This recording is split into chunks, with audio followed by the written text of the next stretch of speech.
Okay, welcome everybody. Appreciate you coming out here on this evening and joining us for this Packard Legacy of Luxury program. I do want to mention that we had planned on having Ralph and Ken here, but both had things that they had to take care of that they just had to be back home for.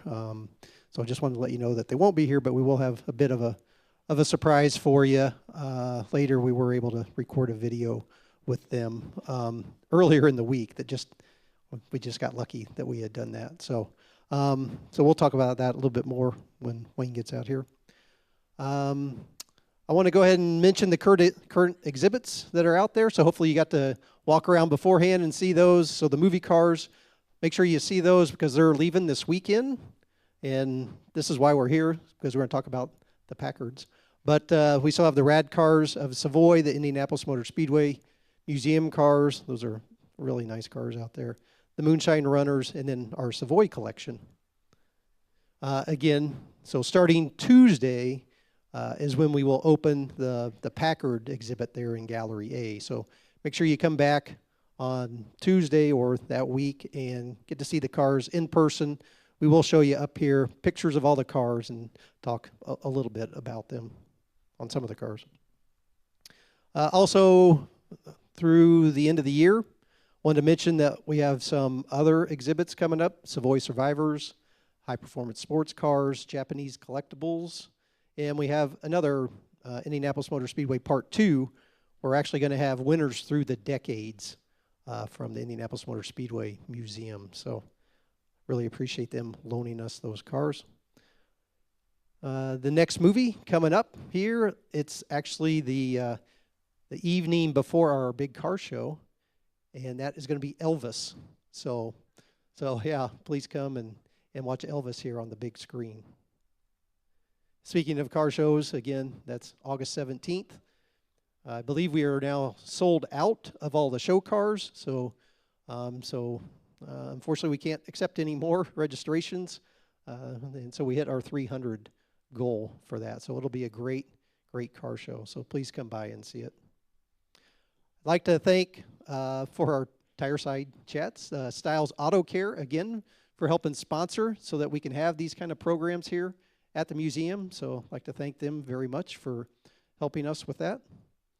And now, I know you guys aren't here to hear me talk, but I'd like to go ahead and introduce Wayne Carini. So I think you guys, probably everybody knows Wayne, but he's well known for the chasing classic cars and also F40 motorsports. We also have Jay Ward. He's here. He was kind enough to kind of fill in at the last minute for us. So Jay is the creative director there at Pixar. And if you guys have, I think everybody's probably watched the Cars franchise movies. This man right here, he was the big factor in that. So there you go, Cars fans. Yeah. So I'm going to turn it over to these guys, and thanks everybody, and see you later. Thanks, Bruce. Thank you very much. Welcome. Thanks for coming tonight.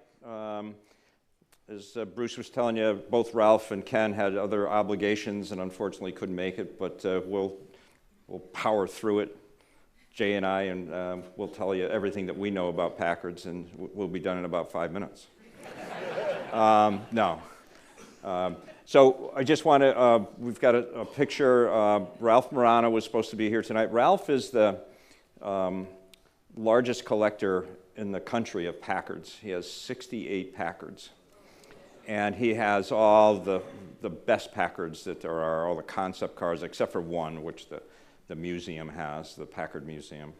But he's a true collector and just my best car buddy. And Jay's a little jealous of that, unfortunately. Okay, it's fine. I don't have Packards. Jay and I are very close friends, too. Jay's my best hot rod buddy. There you go. How's I'll that? take that. I'll take that, yeah. But unfortunately. But we do have a video for you guys to watch. So we recorded a video with Ralph saying that he wasn't going to be here. So we're going to run that now. And then we'll get back at it and talk about Packards. Sounds good.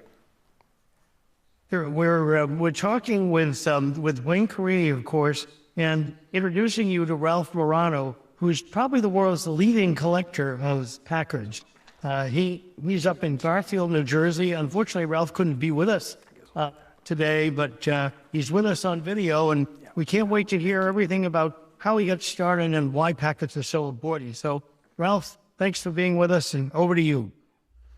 You guys for doing this for me. I would have loved to have been there in person, but some things just didn't work out. But to get started on Packards in 1978, I was always a hot rod Corvette kind of guy. And at the time, I worked for Sears Roebuck in an automotive center. And Friday was my late night, and I had a alarm that went off. But prior to that, the week before that, my father and I went to a show, a local car show, and we had a Model A, and we parked next to this 37 Packard. It's a 120 coupe. I wasn't a Packard guy, but it just caught my eye. So the whole day we walked around, looked at cars, sat down with our beach chairs like everybody else does at the car shows, and the car was for sale. So long story short, we made a deal. It was $10,000 in 1978. That was like $10 million to me. And gave the guy a deposit, and we were supposed to pick it up in a week. So I went to work that week, and Friday was my late night, as I said, and I came home. My wife says, the alarms went off, you have to go back. So I went back, and there was nothing wrong with the building. So on my way back, I was hit head-on by a drunk driver. So they took me to the hospital, and I had 100 stitches inside my mouth and put my face all back together. And trying to keep my mind with something just laying there. I had to be awake with all this. This Packard popped into my mind. So after I got all stitched up and all, I wrote my father a note. I says, go buy that Packard. That's what got me started on Packards. And we still have that car. It's even, picture of it is etched on my father's tombstone, and it'll be with me forever. So it's a story. And that's how I got started. And after that, then I bought a 48 convertible, and then I bought a 41 Darren. It was all apart, and that's how I got started with this. So it's just been crazy. So Ralph, we're talking about Darrens, and how many Darrens do you have? I have 13 now. I had 14, but one died. I had a dog named Darren. He's long gone. He was a great dog. But I have 13 Darrens now, including the Darren from the Darren family. They called me one day, and they asked me if I would like to purchase it. They didn't want to see it go to auction. They wanted to go to somebody. So I have that car with all the history, and he drove that car, watching his plan and how he did it, how he got started. So it's the only one of its kind. It's got strongless. It's just, it had twin carburetors on it when I got it, and beehive and oil filter. It was really hot rodded out. So he was pretty much a hot rod guy. So the one thing is that a lot of people don't know what a Darren is, first off. And so explain of who Dutch Darren was, and maybe just briefly. He was a designer. Actually, he was born in the next town to me in Cranford, New Jersey. I can't believe it. And he went to Paris and was a designer. He did Hibbert and Darren and a few other companies, Fernandez and Darren. And then he came back to the States, and he wanted to do something here. So he was on Hollywood, in Hollywood on the Boulevard, and started this little shop with a couple of designers, and he was all about the design of the car. He just loved that low, sleek look. But we just got done doing the first Packard Darren made, and when you open the hood, you wanted to throw up. I mean, he didn't care. The hood didn't close. He just lifted it up, beat the firewall in, and then the hood closed. He was all about the outside of the car. Structurally, they were kind of weak. Everyone we did, we had to reinforce the firewalls and the doors and everything. So, but his eye for that V'd windshield and that cut down, he started with a two-door coupe. They cut the roof off. They sectioned the body. They changed the cowl. I mean, there's not one part of it, I think, but the trunk, which was really original. He redesigned everything on the car. How many of those did they make, Ralph? How many Packard Darrens were made? In between 37 and 39, they made 16 of them. Okay. In 40, they went to Connorsville, and Packard was producing because they put them in their catalog. That was a big thing with them. And then in 41 and 42, Then the war broke out, so they cut the production right away. I think there's probably around 75 to 80. There's not a total number out there. Yeah, that's what they do. So you own about a quarter of the total production of Darren's. Yeah, I have the first one, and I have the 42, which was one of the last ones. And as I said, he was just a great coach builder. He just had a design. There's so many stories about him, how he went to shows with them and snuck them in and took the keys. And guys, that's how he got them in the catalog in 1940. So I have the Darren Sports sedan. Ralph, wasn't Clark Gable one of his customers? Yes, yeah. Chester Morris was the first car. Right. Okay, and then the second Darren was built for Clark Gable. Yeah. Errol Flynn, I think, also. Earl Flynn, yeah. I have one that Al Jolson had made for Ruby Keeler. I have that one also, 38. The first three Packards had running boards. After that, he did away with the running boards. So I have two of the three with running boards. Actually, we just finished the number one car, and we have it parked. He has a picture on Sunset Boulevard with the two cars together. And this is the first time they've ever been reunited because I have them both. So it's kind of weird, you know. I have them parked together. Pretty sharp. You know, it's really cool. So Ralph, how many Packards do you own? 66. 66. I have every concept car but one. I don't have the Predictor because it's in their Studebaker Museum for perpetuity. And I almost got it in 08 when the economy dipped, but it was really close. I was hoping I could get it.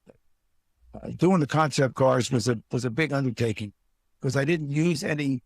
The car needed a door. I went out and bought another car for that door. So when it all had Packard stuff on it, I didn't feel like cutting and making a new skin. I went out and I think I parted out 12 low mileage Packards to do all the concept cars. It was a big undertaking. But we got them all done. So what's the oldest Packard you own? I have a 24 Fayette, 6 Fayette. Yeah. I'm the third owner on the car. It's got 36,000 miles. I guess it wasn't restored, but it was.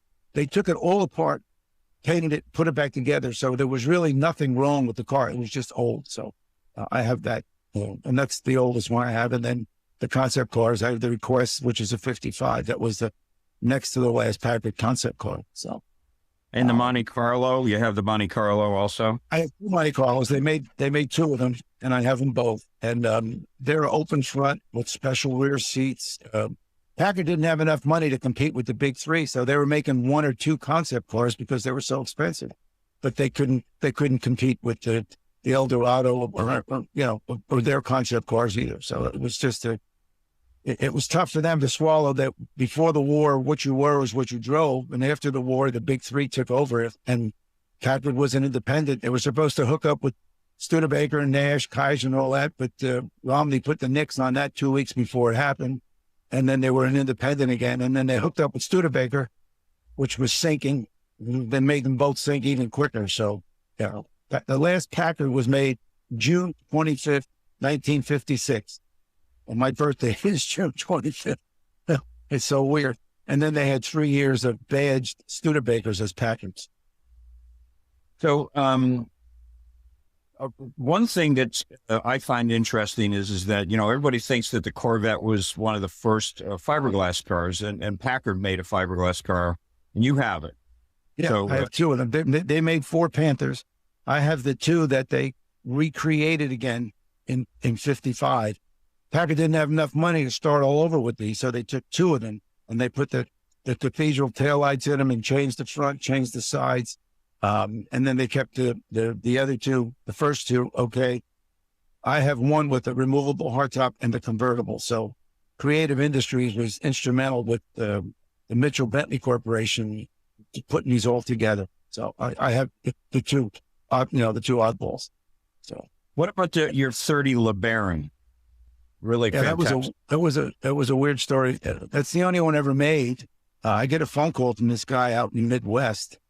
He was out in the state of Washington, and we talked for about 2 hours on this car. He wanted to sell it, and he heard about me, and we talked. And then I said, okay. And he said, I'll let you know. So a year goes by, and I get this envelope with all the pictures of this car when he pulled it out of a barn in the state of Washington in 1981. And He sent me everything. The restoration took him 13 years to do it. And when he got done with it, he put it in his living room. So I haven't tried to call the guy, and I couldn't get in touch with him. So a couple of years go by, and I see the car advertised at one of the auctions for sale. So I call up the guy, and I say, do you have any paperwork? You tell me it's a LeBaron. No, but we know it's out there. Meanwhile, I got all the paperwork. Okay. I got all the pictures. I got all the write-ups, everything that this guy did, how he restored it, you know. And then it went to another auction. Then it got off the market for a year. And then I saw it used to be white when this guy did it. Then I saw some place in Kansas had it for sale. It was dark blue. And I called the guy up. I says, do you have any paperwork? No, we're looking for it. And this and that. So then I see it for sale on an auction in Florida a year later. It was a no sale. I call up and I end up buying the car. It's just how these stories unveil. It's unbelievable. You know, and then, you know, so many Packards or people try to copy off of Darren Bowman and Schwartz to the Cadillac, which I owned. They made two of them. One was destroyed in the 50s, caught on fire. And it's got the V windshield, but it's much more, it's a much more solid car. It's got more flair than the Darren. It's got the V windshield and the dip doors, but it was built a lot better. So, you know, LaSalle even tried to make one. I know where that car is. I've been trying to buy that car, but now that guy's got dementia too, so maybe I'll get lucky someday and get that one. For our audience, could you put Packard in the context of luxury cars in the 1930s? I mean, we know Cadillac and Duesenberg and so forth. Where did Packard fit? What was the peak for them? I think our audience would appreciate that. Packard, as I said, before the war, what you drove is what you were. Packard were it. I mean, you had everything. I mean, they created the 120 and 35 to lower people to come in, but it hurt them in the long run, because if you went to a garden party, the guy that was serving you had got an $800 Packard, and then you've got a $6,000 Packard, but they were still Packard. Toyota and Nissan had the same problem. That's why they made the Lexus. They changed the brand name, even though it's the same car. But Packard didn't do that. It hurt them. It brought their sales through the roof in those 39. I mean, they just blew it out with all the sales they did. It was the last year of the 12. But then after the war, it was different because it was the same car. GM had Pontiac, Chevrolet, Oldsmobile, Buick, Cadillac. So, you know, you stepped your way up. But Packard had one name, and it hurt them. It hurt them. But before the war, they were it, let me tell you. I mean, anything in World War II, P-38, PT, anything that began with a P was all Packard. People didn't realize this. Packard Merlin made all those engines. Wayne, you gave me that valve cover off that PT boat that you found at the time. But they were phenomenal. They're proving ground. They leased it out to Chrysler to build tanks, to drive them. I mean, everybody worked together. But then after the war, it kind of changed. Yeah, Packard, the tagline was "Ask the man who owns one," and that it really said it all. I mean, it was a quality built car. I mean, they were from 1899 on. I mean, they made carriages, and there was nothing that first car with a steering wheel. The other cars had a tiller. First car with air conditioning. First car power steering. First car with the power windows. I mean, there were so many. There's a whole page and a half of what they really started the whole industry on. And after the war, it all got overlooked. They had a little mismanagement. They put Nance in there, who ran Maytag. He had no knowledge of automobiles. He wasn't selling the new cars till they sold all the leftovers. So people went out and bought a GM car or a Ford car instead. So there was a lot of mismanagement after the war that stepped right into it. You know, it just didn't work. They didn't come out with the V8 till 55. You know, Cadillac had it in 49. Oldsmobile had it in 49. So there was a lot of mishaps that they missed the boat on because they were an independent. They didn't have the money to do it. So, you know, it hurt. What's your favorite Packard, Ralph? My next. Yeah. I can't say that. That one, you know, I love them all. That's my problem. You know, I'm in the process of buying the 32 coupe that I really don't need, but I'm probably going to buy it anyhow. But it's just a passion inside me, and putting all those concept cars together. And lately, my thing is getting American cars with European coachwork and bringing them back to the U.S. so people can see it. So we've been I bought cars in France and Italy and in the Netherlands and in Paris. I pulled out cars in Switzerland. So it's really been neat I've got like 15 or 16 that I pulled out over the last 10 years that nobody's ever seen. And that's really cool. It's really cool. Ralph, you have no, you don't have the car of the dome, but you've got one of those 4 LeBaron fastback coupes, I think. Yes. That yes. was done for the period. So Yes. those are unusual cars, those 4. Would you tell us about that? I have LeBaron made 4 Phaetons, 4 coupes, and 4 Bowtails. I have one of the coupes. In 1955, it was burnt to a ball. It was on the Pennsylvania-Maryland line, and neither fire department would come because they said, no, it's more on Pennsylvania side, and Pennsylvania said it's more on Maryland side. So the car burnt to a crisp. It was the Chicago Auto Show car, and it went to Georgia and sat in a junkyard, I guess until the 90s. And then somebody found it in there, just a pile of nothing. But on the cowl, it has 3 louvers that are this long. Usually Packard had a door there, but those 3 LeBarons had this door. And this guy knew what it was. So RM purchased the car, and me and Rob made a deal. And then to restore the car, it got out of hand, and I got out. And 8 people later, I got back in at the end, and I ended up finally making a deal, swapping a bunch of cars to have it. But I have all the pictures. It's unbelievable what they did. They took one of the original ones, and they marked every piece, every weld, and they bucked the fenders and reconstructed the whole back of the car from one of the original ones, and they did it. So I guess I own that around 23 years now. It's a great car. It really is. It's so unique. It's so aerodynamic. It's so Art Deco.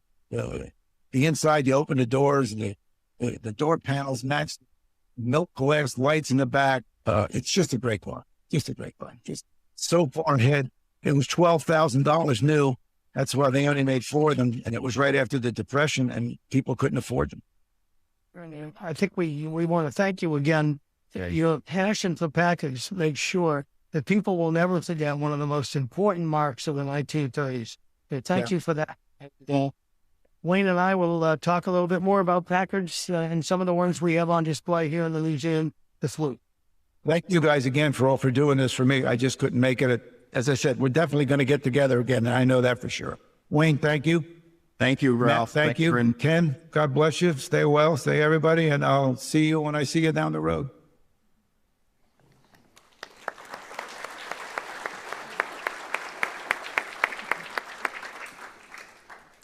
So Packards were known as the 3 Ps. One of the Ps in the 3 Ps. You had Peerless, you had Pierce Arrow, and you had Packards. And Packard was definitely one of the best quality cars. Not even Cadillac was up to the Packard standard. And what's really unique, and we're looking at this 845 convertible Roadster, is the grille shape. And that followed through right till the end. If you looked at Ralph's Panther, that modern-looking car, it still had that shape in the grille. This 845 is absolutely stunning car.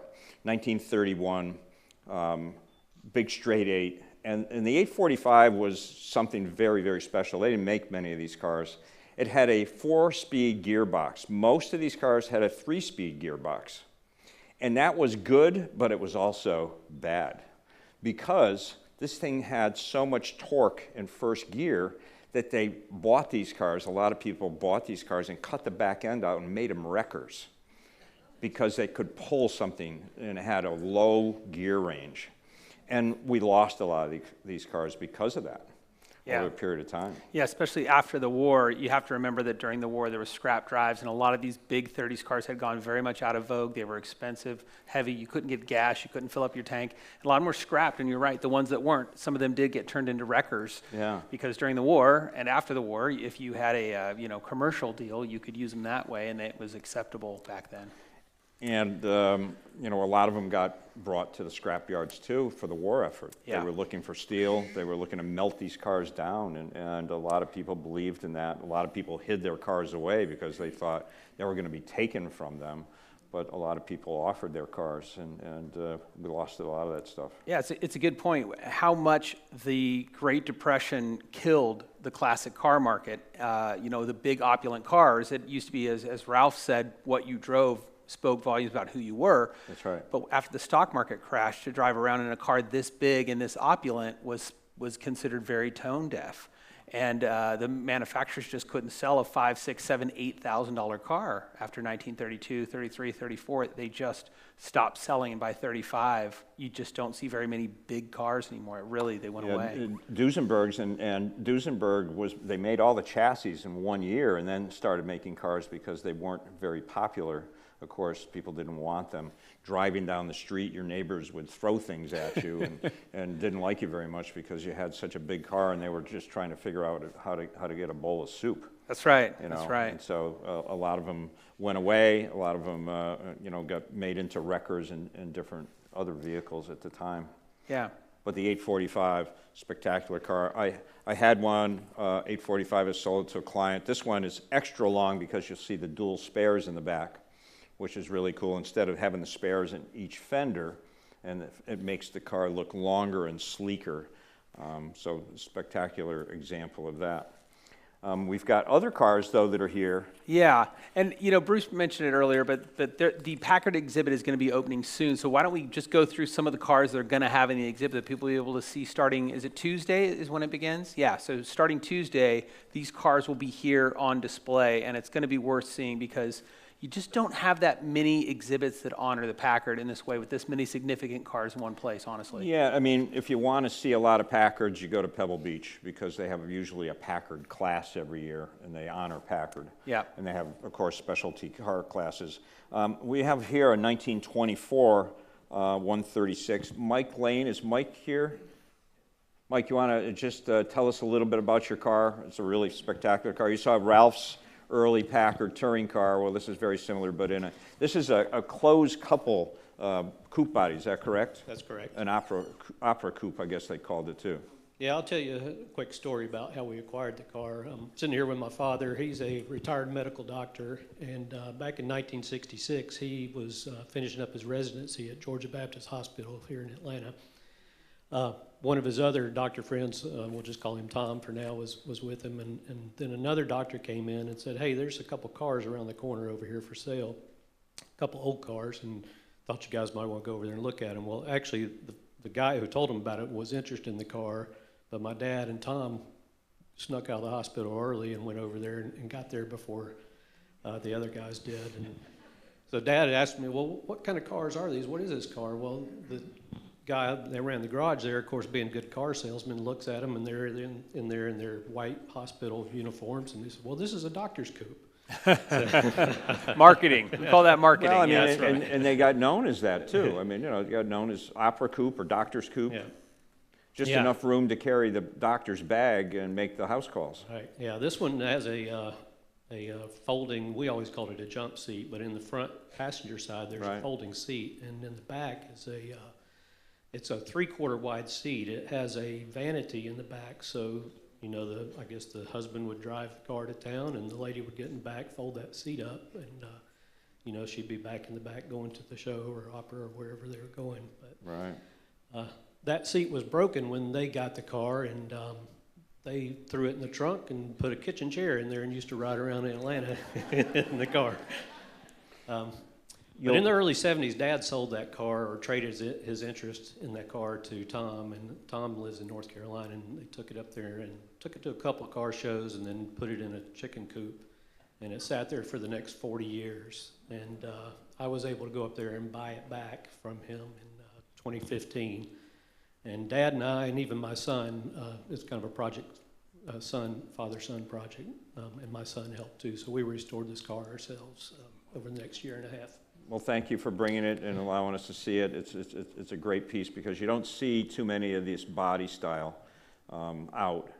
I mean, a lot of them got crushed.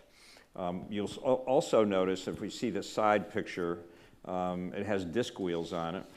And most of the wheels on these cars of that era are wooden wheels. But Packard made the disc wheel, and it really was sturdy. You can see the disc painted the same color as the car. And of course, you're going to see there in the front too the Packard grille we just spoke about. Very distinctive piece of the car, makes it a Packard. Yeah, and sometimes those wheels are called artillery wheels, Artillery right? wheels, Which yeah. is basically like military artillery. When they had to carry something heavy, they would have these solid disc wheels instead of wire or wood spoke wheels, and that's where that term came from. Well, thank you, Mike and Dad, for bringing that car. It's really spectacular. Great story. Thank you very much. It's an honor to have it here. Thank you. The next one we've got, this is a 1934 Super 8. And so a Super 8 was a very special car too, because they had just the normal 8 and then a Super 8. And it was so many different things. The bumpers were different. The grille was a little bit different. There was so many different things about a car. Is Angie here that can talk? Hi, Angie. Can you talk about your car? And you've got a couple cars here, and thank you for bringing these cars. This is spectacular. So this is another example of a close couple coupe or an opera coupe, because it's very tight and only a two-door. Well, I'm a musician and not a car expert, so I Okay. won't be giving those kind of details, but we live here in Cartersville, and my dad would be really excited that the Savoy is here because my grandfather's mining operation was just down the road, and we live just a couple of miles away, so thanks, Savoy, for having us, and we're really excited to be here. This is actually the third car that my dad restored. And when he bought it, it was black. And I pulled this afternoon, the bill of sale was written on an envelope. I thought that was really funny. Right. And it was, oh, it wasn't the other car. Never mind. It was another car. But he didn't like the restoration job on that, so he took it all apart and redid the whole thing. He was living in Florida part-time then, so when he got ready to paint the car, he really felt like he didn't have the stamina anymore. He was in his 80s when he finished this car. So we hauled the car all the way to Florida, and he interviewed the people that would paint the car. And he finally found somebody he could trust, and he had interviewed all of us about what color combination it should be painted, and he had the swatches, and he agonized over it. And I think the poor people in the body shop knew he would be there every day with his chair, sitting outside the shop, watching them paint the car. So That's great. That's great. Well, it's again a great looking car. I mean, to go out in a car in the 1930s like this, I mean, it was unbelievable. You know, it was quality, and as Ralph said, you know, the 120s and the 140s sort of brought the level of Packard down a little bit, but this is when it was right at its peak of being the best cars in the world. It's also amazing to me when you think about the difference between the car we just saw earlier, the 24, to this in 34 in 10 years, how much the car's styling changed. Right. The fenders became aerodynamic, the cowl got longer, everything stretched out, and they really started thinking about the way a car looked in motion. And that's the kind of the early beginning of that was 33, 34. They really started kind of putting that feeling of motion into the design of the cars, and this is a great example of that. Yes, it is. Yeah. this is only the second time it's been shown in public. The first time my brother, after Dad had a heart attack, he and my nephew and Dad went to Warrenton, Ohio, to the Packard Museum. Warren, Ohio. Yeah. To Warren, Ohio, and it won first in class. Oh, that's Oh, great. that's fantastic. That's great. It'd be great to have it here. And so Angie brought another car, which is very, very nice. I mean, this is, now the styling's really getting to be, you know, really modern. Yes. More modern looking. You know, and the lines are flowing. You'll notice the grille again, and it's still got that shape to it, but it's painted with an insert in it. And now it's really looking like a sports car. Yeah, if you'll notice, the grille is starting to cant backwards a little bit, that they're really thinking about aerodynamics, and the headlights have become their own individual bullets. And only a few years later, the headlights began to sink into the fenders. 38, 39, they put the headlights in the fender. This is the last era of a headlight floating above a fender. The spare tires are covered now, and you're really thinking about aerodynamics more than ever. You had bullet trains in this era, and Art Deco in architecture and in industrial design was going full bore at this point. Right. We were talking about Pierce Arrow too, and Peerless, but Pierce Arrow patented the idea of actually taking the headlight and molding it into the fender. And in I believe it was 1913, because we have a 1916 Pierce Arrow, that headlight was molded into the fender. In 1938, they lost that patent, so you'll see cars, the 1937, late 37s and all 38s, everybody went to the headlight being in the fender. It was no longer here, it was over here. Yeah, as that patent ran out, that's right. Can you tell us a little bit about the car? I'm going to defer to my daughter. She's the car person. All right. And what's your name? I'm Sarah Hi, Tonsmeyer, also Sarah. from Cartersville. All right. I always nicknamed this my car. He purchased it the year before I was born in '87. Originally purchased for $18,000. That's the one that she started talking about. The bill of sale is on an envelope. The car came from Maryland, and again, it was mostly restored when he got this. Was that color originally, but he again took it completely apart and did the original restoration himself. That's great. For anybody who's from Cartersville, this was the one that was a feature in the Christmas parade every year. So we would usually Santa's elves until he had grandchildren, and then we would ride in the rumble seat. There was a weight limit. He would not let adults in the rumble seat any longer. This one he took to a lot of different car shows throughout the South, especially in Daytona. A lot of times this made frequent trips down there to the car shows around Thanksgiving every year. Ormond Beach show. Yeah. And it's been to Ontario, actually. Well, this is the era when things started changing. We introduced what's called juice brakes or hydraulic brakes, and they became cars that really could keep up to speed doing 55, 60 miles an hour without any problem at all, and 70 miles an hour. So a lot of these cars were tested on the Packard Proving Grounds just outside of Detroit, which was a great place that did so much for the war effort with testing tanks, as we were talking about. Packard got a contract because they were making 12-cylinder engines, and the government was looking for 12-cylinder engines to run their PT boats with, to run their tanks with, and Packard got the contract, even though with the first test, they took a PT boat out into the water, and the boat just about sunk because the engine failed, but they still got the contract. I forget what was the other manufacturer that they were up against. And they shut the factory down of making automobiles, and they made all these engines for all this war efforts operations.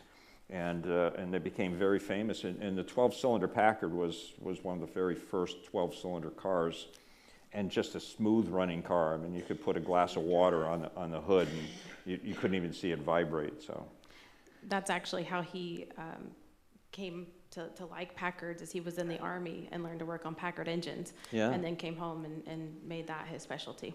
Yeah. It's hard to forget how big Packard was as a brand to get that contract during the war. And if you were ever in Detroit, for older folks, the factory there was formidable. It was a huge factory that went from one side of the road to the other.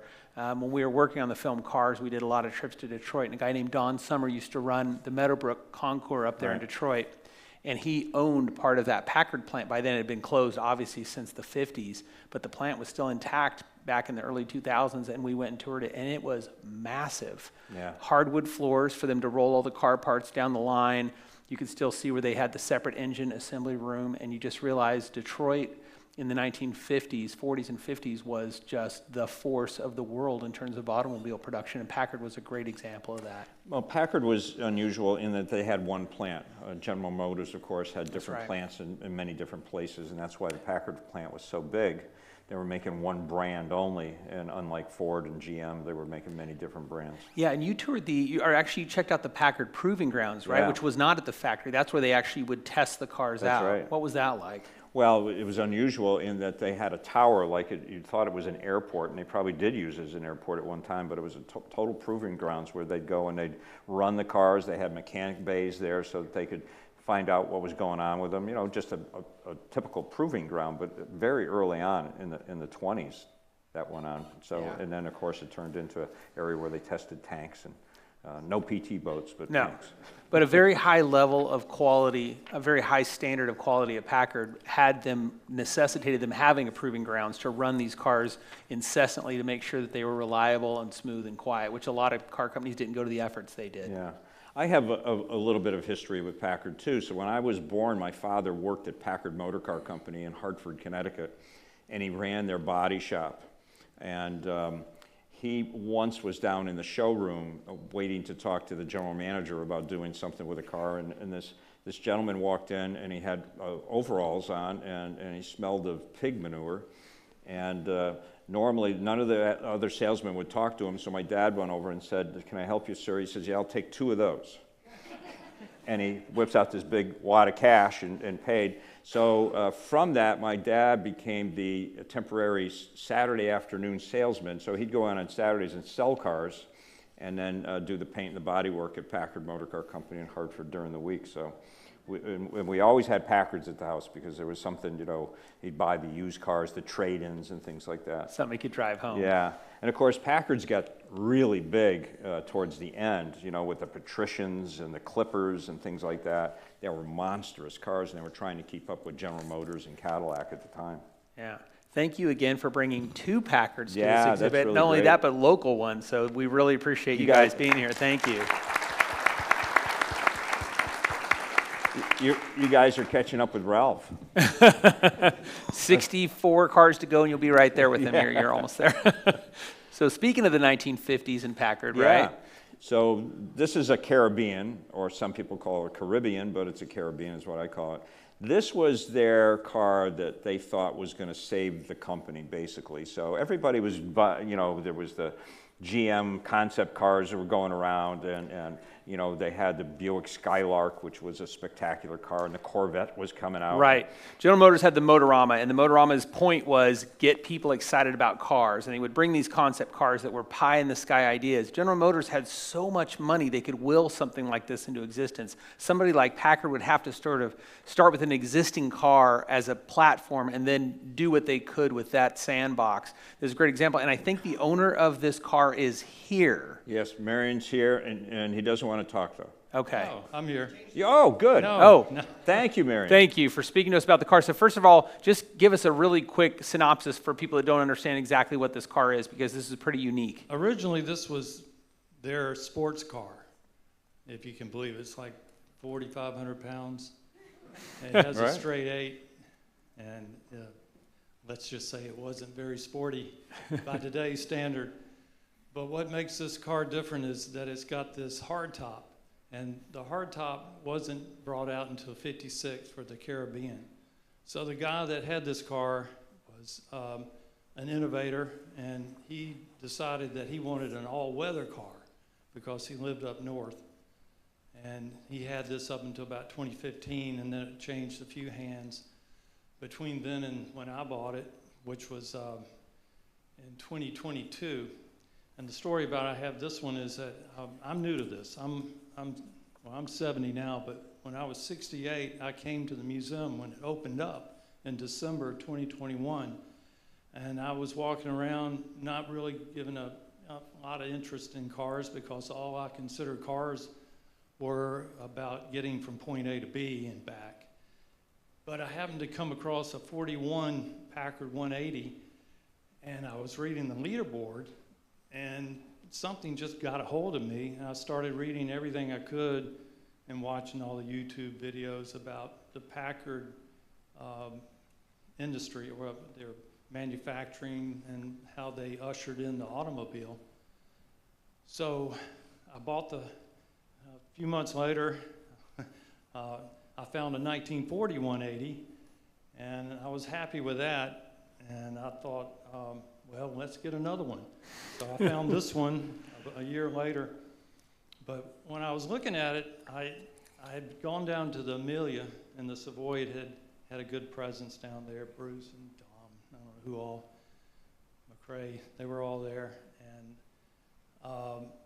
but anyway, I was on the hunt for another Packard.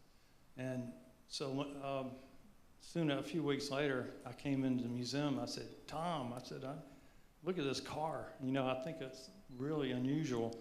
It's like a one of one. And anytime you hear that, you go, good, good, you know, you want that. And Tom said, oh, that looks pretty good. And he didn't have much to say about it other than he said, I think I've seen that car before. And a few hours later, he emailed me. He said, I know where I saw that car. It was at the Amelia. And it won Best of Show. And the guy that was advertising it didn't know much about marketing because he only advertised it in the Cormorant, which is the Packard magazine. And he had no phone calls that I know of because he could not get a decent picture of the car. They were, you know, it was just hard to, and I kept asking him, I said, I just want to see some more pictures, but he didn't even know how to upload pictures.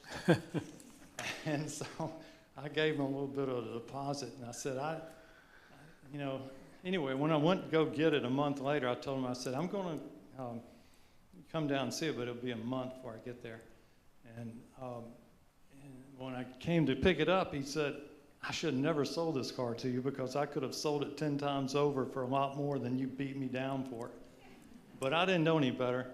But let me just say, if you buy a car like this, you better know somebody that can fix them because they are different. They're not, you know, like the 60s that we are, you know, familiar with that are essentially what we have today. Well, maybe not so much, but And you said this car is one of one, and by that you mean that they built one concept car of this, and that's the only one that they built? well, when I was saying this hardtop that you see, it's only half of it, and I consider that, you know, that is a novelty because they didn't have a the hardtop didn't come out until 1956, which was the last year of the Caribbean. Right. Yeah. But this guy had the foresight, and he took some donor cars, and he created this. So that's why I consider it unusual. And, you know, he was really crafty, because it's hard to say that it's so good that it looks like it could have been A factory concept, but this was actually done by the gentleman who built the car. Yeah. Okay. You know, I'm looking at the car, and again, that grille. And so if you look at the shape of the hood, it's coming out the scoop, and it's coming down, that's creating that shape. The same of it. waterfall, exactly. Same type of thing. So they continued that, and this was towards the end of production for Packard. Packard stopped production in 1954 as a company, their own company. And I think 55, I think you could. 55, yeah. and then of course continued on with Studebaker and yeah, and that sort of fell apart rather quickly. Exactly. You know, the problem was by the mid-50s, you had this post-war boom of economy, but the other brands had also really picked up the pace in introducing new models almost year after year, and Packard just couldn't do that. They didn't have the money. They couldn't retool the way that a 59 Chevy is different from a 60 Chevy, is different from a 61. They couldn't do that. And so when you kept coming back to the showroom every year, the cars didn't change that much. That's right. Cadillac, again, different car every year. And so it was very difficult for Packard to hang on through all that. And V8 was the norm, not straight 8. You had to have a V, which Packard did develop a V8 post-war.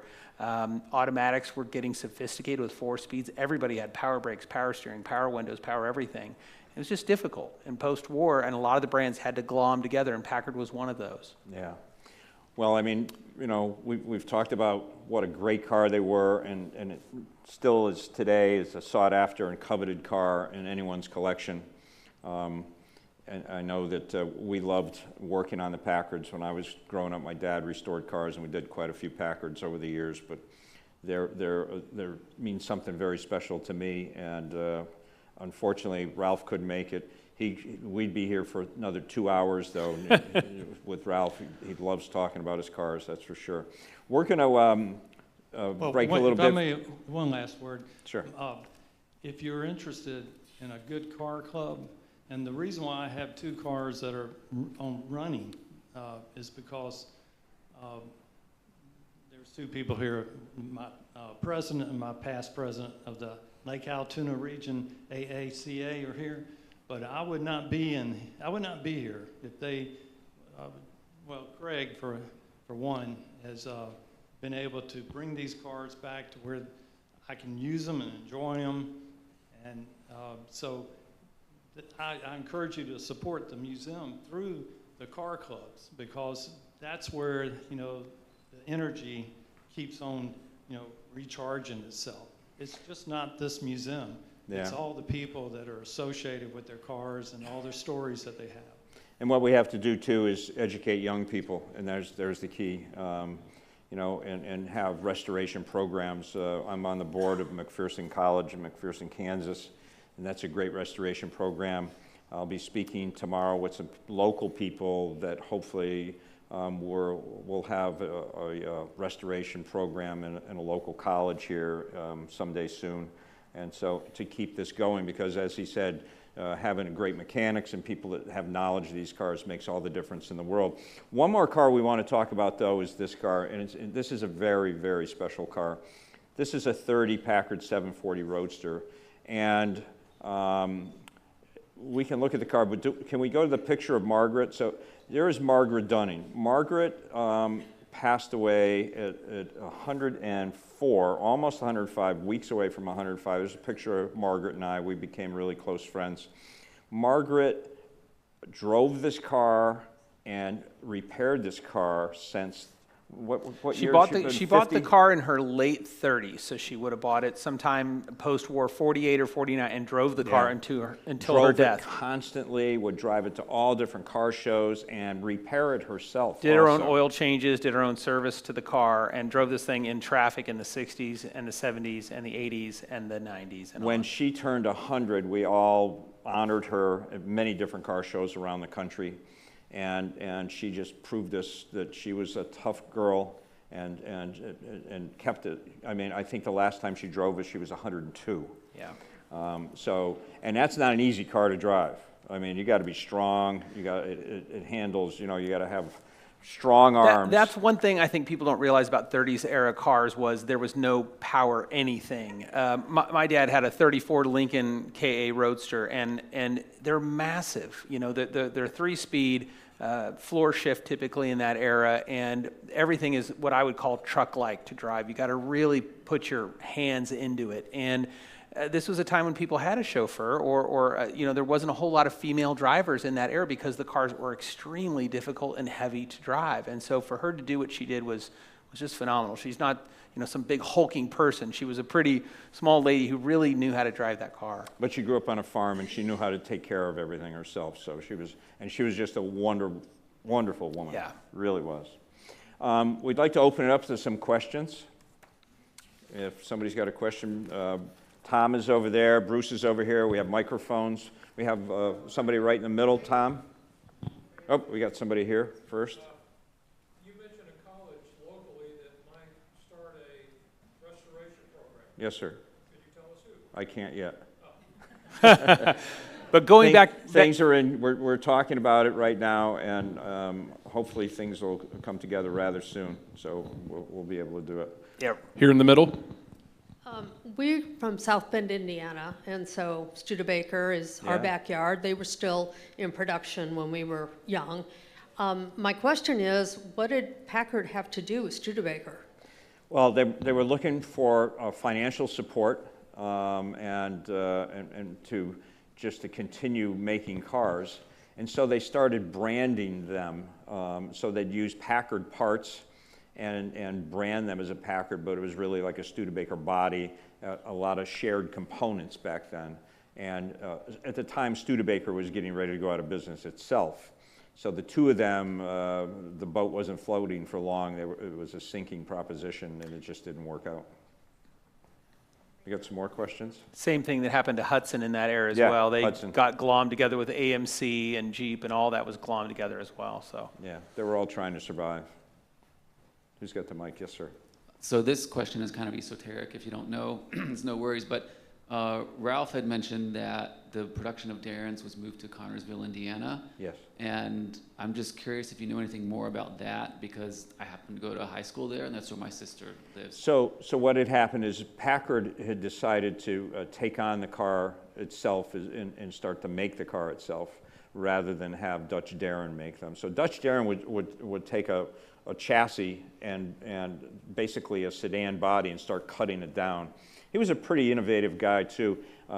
When he wanted to sell his cars, he would go to famous restaurants on Hollywood Boulevard, and he'd park it in front and give the valet $5 to watch it, and people would walk out of the restaurant and see this beautiful car sitting there, and he sold more cars that way than, and then he'd go to a show, and then he'd shut it off and walk away with the key, and it would be there all day, and nobody could move it.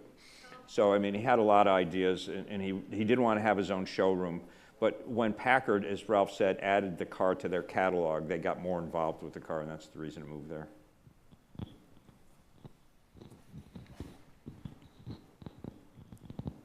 Is there anything you can say about the different hood ornaments that Packard had? Well, I mean, they were all beautiful. That's a good start. I can't remember the name of this one in particular, where the young man is, yes? The Adonis sliding. The Adonis, that's what it is, yes. And then, of course, they had the woman holding the tire out in front of her. The goddess of speed. And then a swan. So, yeah, a swan was what ended, when production ended, that was the hood ornament on a swan. Thank you for the help. Hi, I'm going to be in New Jersey on Saturday, about 45 minutes from Mr. Morano. Yeah. Can you go to see his collection? You can call Morano and Sons Used Cars, and they have 2 lots, and you ask Ralph. I'm not sure. This tomorrow? No. Oh, this coming. He's got a beach house down in Cape May, and they usually try to get there on the weekend. So I don't know if he's around. I don't. Okay. But if he's around, he'd love to show you. Okay, cool. He would absolutely love to show you. The story I heard is that in the mid-50s, George Mason of Nash acquired Hudson and turned it into American Motors. Right. And about the same time that Studebaker had merged with Packard. And supposedly Mason was trying to merge Studebaker Packard into American Motors to basically create what would have become the 4th member of the Big Four. Right. And apparently he was very close to accomplishing that when he died of a heart attack, and he was replaced by George Romney, yeah, George who wasn't interested and nixed the whole deal. Yeah, George screwed that whole deal up. And it's fascinating to consider. They might be still making cars today. Right. What would have happened if they had indeed turned it into the Big Four? Yeah. And at least 2 or 3 of those makes might still be around today. But I got a feeling that the Big Three had something to do with not there being 4. Well, dun, yeah. If Mason hadn't died, who knows? There's a lot of Tucker is a good example. Davis Automotive Company. I mean, there was a lot of startups that the Big Three put the squash on. Yeah, there was also a slight recession in '58 and a dip in auto sales that year, and I think that also put an extra nail in the coffin. Studebaker, everybody went to 4 headlights in '58, and the styling got kind of. And everybody was making very ugly cars. Ugly, weird stuff, and there was a big dip in auto sales, believe it or not. Anybody that owns a '58 car, no offense, but there's some pretty ones. There's some pretty ones, but there's a lot of ugly ones. But there was a dip, and I think that also was another nail in the coffin for him as well. Yeah. Yeah, there was the Packard with the Studebaker bits in '58 is an odd one. That's right, the big like fish mouth grill in the front. Yeah, pretty ugly. It looks like a vacuum cleaner. Pretty ugly. Any more questions? Yep, got one right here. Okay. Hey guys, excuse me. So I was really fascinated about your comments about the wrecker car, if you will. Yeah. Yeah. Are you aware if any of those have survived, and have you ever seen one exhibited? Oh yeah, not exhibited, but I know that some survive. And matter of fact, one guy, he had one and he restored it. He was going to turn it back into a roadster again, but he just kept it as a wrecker. And Ralph has actually 2 pickup trucks, but they're 40s Packards, and he made them into pickup trucks. And that you saw a lot, again, going back to the war, because if you had a pickup truck, it was considered a commercial vehicle, and you could get an extra fuel ration. So some people stuck pickup truck beds on the back of their cars to get the extra fuel ration. And in a lot of cars, too, you could take the trunk off, and there was a pickup bed that slid right into the back, and you could convert it, and it was known as a commercial vehicle to get extra gas. That's right. And I can add one to that. Our friends right up the road in Chattanooga at the International Towing Museum, they have a Packard wrecker on display. So Yeah. Same era? 30s? Yes, Yeah. maybe a little bit earlier than that, but Yeah. yes, they It's do. not only that. It's not only that granny gear, what we call a granny gear, that first gear that pulls really good on them, but they also have a ladder frame, right? So they've got 2 huge frame rails. Yep. So when you put a load or weight on it, it can handle it the way a pickup truck can, because basically it's the same chassis, a beefy chassis like a pickup truck. So they were able to pull a tremendous amount of weight. We've got another question up here. Hey, Wayne. How you doing? Good. Also, just to bring to the fact that in some ways Packard lived on, because at the very end, Packard Studebaker became the distributor for Mercedes, and a lot of the Packard dealers then became Mercedes-Benz dealers that still have dealerships today. Very true. I mean, Mercedes didn't have a big presence in the United States, so they used Studebaker as their outlets here in the United States for a little while until they established their own footprint. So, yeah, that's a good point. Yeah. Studebaker dealer also sold Excaliburs when Excaliburs first came out, too. Yes, sir. General Douglas MacArthur ordered a 42 Packard, and it ended up getting delivered to Australia that he had. After the war, the car was sent back to the United States and went to his driver. But does anybody know where that car ended up? That would be something Ralph would probably know. I certainly don't. In that era, when the war was going on, Packard supplied a lot of cars to the government, and they were painted in a matte green finish with, you know, the little tiny slits for the headlights, so that they were blackout lights. Blackout lights and stuff. Yeah, his was outfitted with yeah a variety of special things. I know. I've seen a picture of that car. Glass over glass, and right. Yeah. Actually, there were 3 of them in Australia. One that was his, and then USA 2 was his wife's, and then 3 was a backup car. There was quite a few too. There were armored vehicles too, so that they were carrying very important generals around, and probably that was one of those cars. Yeah. We'll have to ask Ralph where they ended up. But yeah. In 42, you couldn't go into the dealer and buy a car, obviously. So the only thing we got another make was question over military. here. Right here in the middle, right behind you. Hey, sweetheart. Hey. So there's 2 guys on TV that go into people's barns and look at signs and junk and old tools and toys and stuff. Do you ever watch that program and see them unveil a Packard? No, I have not.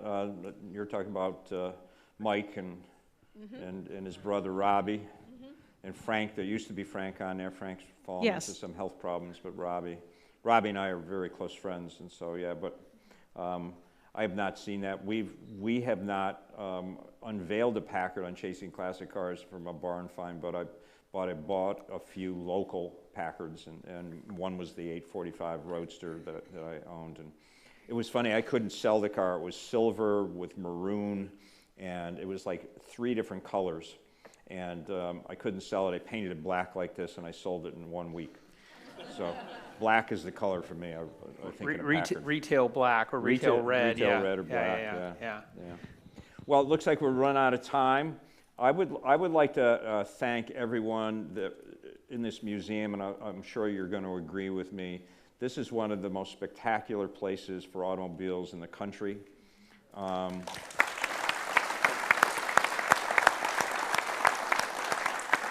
And it's not just the facility and the cars, it's the people. And so I'd like to recognize Tom, who's up over here, Bruce. I want to recognize McCrae. Where are you, McCrae? Way up at the top. Come on, McCrae, you got to come down for a second.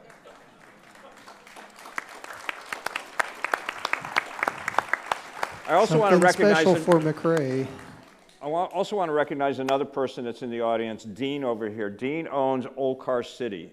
And if you have not been to Old Car City, you must go. It is a blast. Dean and I are bartering on a door with my name on it. It says Wayne on the door. It's an old Dodge truck. And he's a tough negotiator. This is the second trip, and I didn't get the door today. I even brought a toolbox with tools on it so I could take it off. But I still haven't got the job done. He told me it's going to cost 22,000 Hot Wheel cars to get that door. He likes Hot Wheel cars. But The if ol- you have not been to Old Car City, please, please go. It's just a wonderful place. Only thing biting today was the mosquitoes. That's right. Jay's got some bumps on his head Yeah, to prove it. thanks a lot. McCrae, come on up here, please. So, today is McCrae's birthday. Hey, happy birthday. Appreciate it. Thank you. Now, McCrae and I, we've been really great friends, and every time she sees me at a different event, I have somebody else's shirt on that says, you know, Audrain Museum, Peterson Museum, Haggerty Insurance. I got a bag full of Savoy clothing today. But I want to recognize everyone that works here, and especially John. This is one of the most wonderful places on earth if you're a car person, and such a beautiful facility. And this is, I think, my 6th time being here. And everybody say, why do you go back so much? And I said, because it's just a wonderful place to be at. So, and I appreciate everything you do for the car hobby. No, thank you. Yeah, and thank you all for coming. Thanks. Thank you. Thank you. Y'all did great. All right. Thank you, everybody. Appreciate you being here. Thanks, Wayne. Thanks, Jay. Appreciate it. We'll see you at the next program.